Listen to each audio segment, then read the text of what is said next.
Hello আসসালামু আলাইকুম guys, welcome back to another blog with MD Hridoy Haque. আর আজ আমরা যাচ্ছি শেরপুর জেলায় মধুটিলা ইকো পার্ক। সবুজের রাজ্য, প্রকৃতির অসাধারণ শোভা আর মন জুড়ানো বাতাস, এটাই মধুটিলা ইকো পার্ক। আজ আমরা আপনাদের নিয়ে চলেছি শেরপুর জেলার এই অসাধারণ গন্তব্যে। চলুন ঘুরে দেখি তাহলে।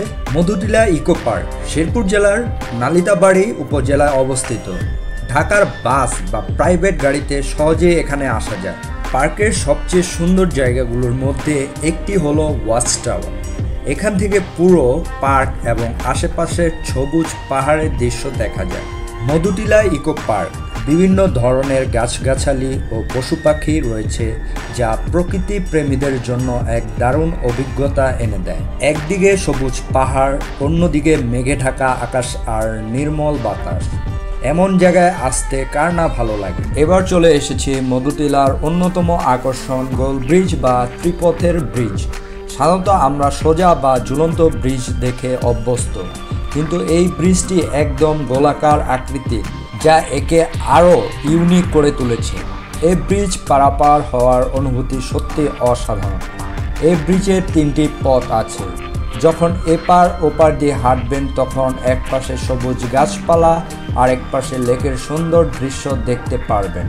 এই ব্রিজটি সাধারণত ফটো এবং ভিডিও তোলার জন্য দারুণ একটি জায়গা। আপনারা অবশ্যই এখানে এলে কিছু সুন্দর মুহূর্ত ক্যামেরাবন্দি করে নিতে ভুলবেন না। এছাড়াও মধুটিলা ইকো পার্কে আছে ঔষধি ও সৌন্দর্যবর্ধক প্রজাতির গাছ, মৌসুমী ফুল সহ বিভিন্ন রঙের গোলাপের বাগান। পার্কটিতে জীববৈচিত্র্য ও প্রাণীর সমাহার ও চোখে পড়বে।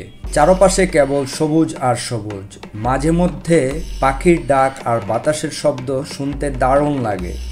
এই পথ ধরে হাঁটতে হাঁটতে সত্যিই মনে হচ্ছে আমরা শহরের কোলাহল থেকে দূরে একদম প্রকৃতির মাঝে হারিয়ে গেছি। স্থানীয় মানুষদের দৈনন্দিন কাজ, কৃষিকাজ, দোকান, গারো সম্প্রদায়ের সংস্কৃতি, গ্রাম্য জীবনযাত্রা। মধুটিলা ইকো পার্ক শুধু প্রকৃতি নয়, এখানকার মানুষ জীবনযাত্রার সঙ্গেও জড়িয়ে আছে। এখানে মূলত গারো ও বাঙালি সম্প্রদায়ের মানুষ বসবাস করেন। আলোর খেলা শেষ, দিনও শেষ।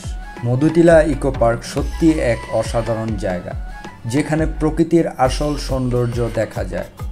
আপনারা যদি প্রকৃতিকে ভালোবেসে থাকেন তাহলে এখানে একবার আসতেই হবে।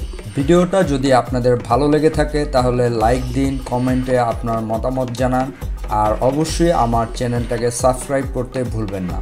দেখা হবে আবার পরবর্তী কোনো ভিডিওতে। সে পর্যন্ত সবাই ভালো থাকুন, সুস্থ থাকুন। আল্লাহ হাফেজ।